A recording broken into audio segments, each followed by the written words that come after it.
ఎలా పరిచయం అయ్యాడు? చదువుకునేటప్పుడు మిమ్మల్ని ప్రేమిస్తున్నాను అన్నాడా?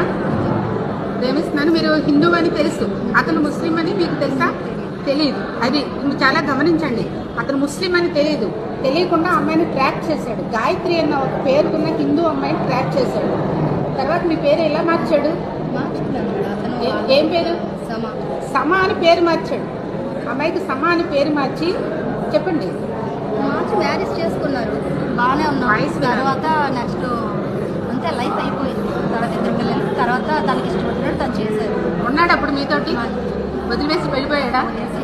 లేదు. నేను చెప్పాల్సింది ఏంటి అంటే అమ్మాయిల గురించి ఒకటే మెసేజ్. అమ్మాయిలు అంటే ఇంట్లో పేరెంట్స్ మాట వినండి. పేరెంట్స్ నుంచి మనల్ని ప్రేమించేదంటూ ఎవరు లేరు ప్రపంచంలో. చూడండి, ఒక యువతి ఎంత బాధపడుతుందో. హిందూ యువత మీద జరిగిన ట్రాప్, లవ్ జిహాద్.